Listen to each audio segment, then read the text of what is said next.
Открывая внеочередное заседание сессии, спикер Валерий Кварчи отметил, что ранее было принято решение вынести обсуждение этого вопроса на более поздние сроки. Но ситуация складывается так, что назрела необходимость срочно рассмотреть этот законопроект. По его словам, ратификация протокола в значительной степени облегчит нагрузку на республиканский бюджет. История и последствия так называемого железнодорожного кредита, полученного по просьбе абхазского правительства в 2010 году, всем вам известны.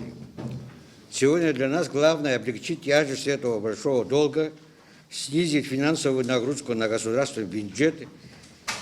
Именно такую цель преследуют представленные нам для ратификации, на мой взгляд, довольно важного для нас документа. В соответствии с соглашением между правительствами Абхазии и России 24 декабря 2010 года нашей республике был предоставлен кредит на сумму до 2 миллиардов рублей на восстановление и развитие железной дороги. Изначально предполагалось, что работы будут проведены до 2011 года. Затем сроки были продлены до 2013 года. Соответственно, сдвинулись и сроки погашения самого кредита с 2021 до 2023 года.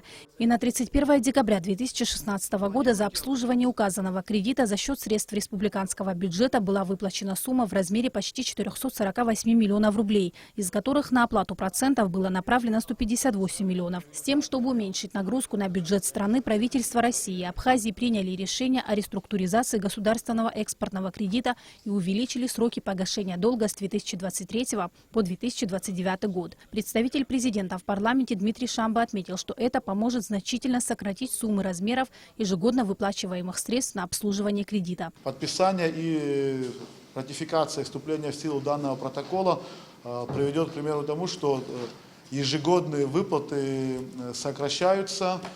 К примеру, если бы протокол не был подписан в 2017 году, необходимо было бы выплачивать основную сумму долга и проценты к нему 316 миллионов рублей.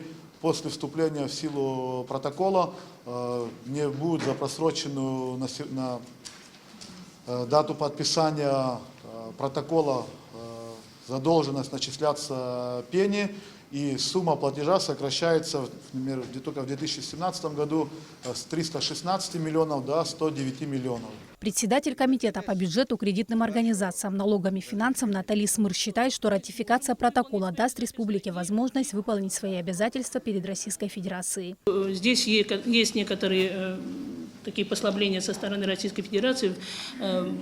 То, что не будет до 2029 года не будут начисляться проценты. Более того, суммы будут фиксированы.